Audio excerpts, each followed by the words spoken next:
یا حبیب القلوب. ہم مسلمان صرف یہ نہیں مانتے کہ خدا ایک ہے، یہ کافی نہیں. مونوتھیزم کے معنی خدا ایک ہے، یہ ماننا کافی نہیں. ہم مسلمان مانتے ہیں توحید میں. توحید آتا ہے عربی لفظ وحدہ سے، مطلب یونیفیکیشن، مطلب وحدانیت، ٹو یونائٹ، ٹو کنسالیڈیٹ. صرف ایک خدا میں ماننا کافی نہیں ہے. اسلام میں توحید میں ماننا فرض ہے، اور توحید کے 3 قسمیں ہیں. پہلا ہے توحید ربوبیہ، دوسرا ہے توحید الاسماء و صفات، اور تیسرا ہے توحید العبادہ. پہلی قسم ہے توحید ربوبیہ، مطلب ساری کائنات کا رب ایک ہے، اور جتنی بھی چیزیں کائنات میں ہیں ساری چیزوں کو ضرورت ہے اس رب کی، لیکن اس رب کو کوئی بھی چیز کی ضرورت نہیں. Everything is dependent on ہم، but he is independent of anything and everything in this world. اسے کہتے ہیں توحید ربوبیہ. ہم مانتے ہیں کہ ہمارا خالق، ہمارا رب، ہمارا پالنے والا صرف ایک ہی رب ہے، اور ساری چیزیں جو کائنات میں ہیں ان کو ضرورت ہے اس رب کی، اور اس رب کو ہماری ضرورت نہیں. کوئی بھی چیز کائنات میں اس کو ضرورت نہیں. دوسری قسم ہے توحید الاسماء و صفات، مطلب خدا، اللہ کی صفات اور اللہ کے نام. اس توحید الاسماء و صفات کے 5 نقطے ہیں. پہلا نقطہ ہے کہ اللہ کو اس طریقے سے ڈسکرائب کرنا چاہیے. جب اللہ کے بارے میں آپ کہتے ہیں تو اس طریقے سے کہو جس طریقے سے اللہ اور اللہ کے رسول نے کہا. ہم اپنے دماغ سے اللہ کو ڈسکرائب نہیں کر سکتے. جس طریقے سے اللہ اور اللہ کے رسول محمد صلی اللہ علیہ وسلم نے اللہ کے بارے میں ذکر کرا اسی طریقے سے ہم کہہ سکتے. ہم اپنے دماغ سے اللہ کو ڈسکرائب نہیں کر سکتے. دوسرا نقطہ، اللہ کی صفات وہی ہے جو اللہ نے اپنے آپ کو کہا یا اللہ کے رسول نے کہا. آپ اپنے آپ اللہ کو صفات نہیں دے سکتے. مثال کے طور پہ قرآن میں لکھا ہے کہ اللہ کو غصہ آتا ہے. ہم یہ نہیں کہہ سکتے اللہ کی صفات ہے الغاضب، غصہ ہونے والا. اللہ غصہ ہوتا ہے، لیکن اللہ یا اللہ کے رسول نے کبھی بھی نہیں کہا کہ اللہ کی صفات ہے غصہ ہونے والا الغاضب. یہ غلط ہے. صرف وہ صفات دینا چاہیے جو اللہ اور اللہ کے رسول نے دی. اللہ اور اللہ کے رسول نے جو نام اللہ کو دیا ہے صرف اس سے ہم پکار سکتے. تیسرا نقطہ، جو اللہ کی مخلوقات کی صفات ہے وہ ہم اللہ کو نہیں دے سکتے. ہم یہ نہیں کہہ سکتے کہ اللہ سبحانہ و تعالی جھوٹ بولتا ہے. جھوٹ بولنا انسان کی صفت ہے. ہم یہ نہیں کہہ سکتے کہ اللہ سبحانہ و تعالی بھول گیا. بھولنا اللہ کی مخلوق انسان کی صفت ہے. چوتھا نقطہ، اللہ کی صفات آپ اس کے مخلوقات کو نہیں دیکھ سکتے. جو اللہ کی صفات ہے، جو انسان ہے یا مخلوقات ہے، اس کو آپ نہیں دیکھ سکتے. آپ نہیں کہہ سکتے کیا میں جانتا ہوں ایک انسان جو لافانی ہے. لافانی اللہ کی صفات میں سے ہے. انسان لافانی ہو ہی نہیں سکتا. اور پانچواں نقطہ ہے کہ اللہ کا نام کسی انسان کو آپ نہیں دے سکتے. اگر دینا چاہتے ہیں اس کے آگے عبد لگانا ضروری ہے. مثال کے طور پہ آپ کسی انسان کو اللہ نہیں کہہ سکتے. کہنا ہے تو عبداللہ کہہ سکتے، اللہ کا عبد، اللہ کا بندہ. رحمان نہیں کہہ سکتے، عبد الرحمان کہہ سکتے، رحمان کا بندہ. اور آپ عبد کسی انسان کے آگے نہیں کر سکتے. آپ نہیں کہہ سکتے عبد الرسول، یہ غلط ہے. عبد، بندہ صرف اللہ کا ہو سکتا ہے انسان. یہ 5 نقطے ہیں توحید الاسماء و صفات کے. توحید کی تیسری قسم ہے توحید العبادہ، مطلب ہمیں صرف عبادت اللہ کی کرنا چاہیے، اس کے علاوہ کسی اور کی عبادت نہیں کرنا چاہیے. آپ اللہ کو رب مانتے، اللہ کو اچھے نام سے پکارتے، اچھے صفات دیتے، لیکن اللہ کے ساتھ کسی اور کو شریک کرے، کسی اور کی عبادت کرے تو یہ توحید العبادہ کے خلاف ہے. عبادت صرف اللہ کی ہونا چاہیے. اللہ کے علاوہ کسی اور کی عبادت کرے تو یہ توحید کے خلاف ہے.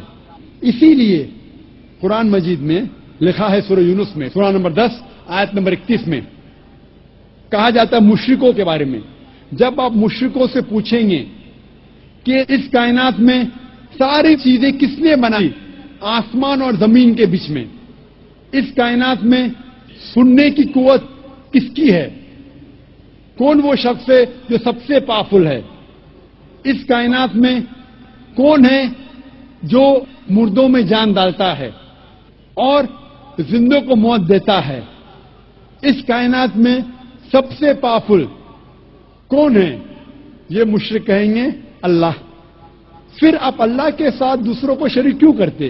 یہ آیت میں سورہ یونس میں سورہ نمبر 10 آیت نمبر 31 میں مشرک مانتے تھے توحید ربوبیہ میں کہ اللہ رب ہے، مانتے تھے توحید الاسماء صفات، اچھے صفات، لیکن اللہ کو ماننے کے علاوہ دوسروں کی بھی عبادت کرتے تھے، انہیں کہا گیا ہے مشرک. یہ پیغام دہرایا گیا سورہ زخرف میں سورہ نمبر 43 آیت نمبر 87 میں. جب آپ ان سے پوچھیں گے ان مشرکوں سے کہ آپ کا خالق کون، وہ کہیں گے اللہ، تو آپ اللہ کے علاوہ دوسروں کی عبادت کیوں کرتے؟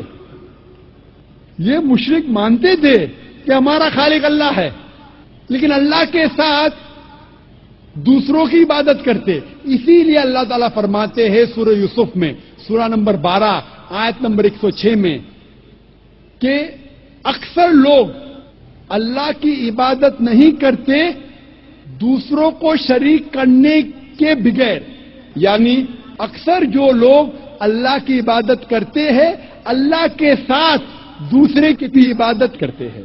مطلب انسان اکثر جو اللہ کی عبادت کرتے ہیں، خدا کی عبادت کرتے، ایشور کی عبادت کرتے ہیں، اس خدا کے ساتھ دوسروں کو بھی شریک کرتے ہیں، دوسرے کی بھی عبادت کرتے ہیں. اور اگر اس توحید میں ان تینوں قسموں میں سے ایک بھی قسم کا آپ پالن نہیں کریں گے، ایک بھی قسم کو توڑتے ہیں، تو اسے عربی میں کہتے ہیں شرک. شرک مطلب پارٹنر، کسی کو شریک کرنا، اور شریعتاً شرک مطلب اللہ کے ساتھ کسی اور کی عبادت کرنا، اللہ کے ساتھ کسی اور کو شریک کرنا، اسے کہتے ہیں عربی میں شرک. اور قرآن مجید میں صاف طور پہ لکھا ہے سورہ نساء میں سورہ نمبر 4 آیت نمبر 48 میں اور سورہ نساء سورہ نمبر 4 آیت نمبر 116 میں کہ اللہ سبحانہ و تعالی اگر چاہے تو آپ کے کوئی بھی گناہ کو معاف کر سکتا ہے، لیکن شرک کو کبھی بھی نہیں معاف کرے گا، کیونکہ جو انسان شرک کرتا ہے وہ بہت بڑا گناہ کرتا ہے اور بہت دور تک بھٹک چکا ہے.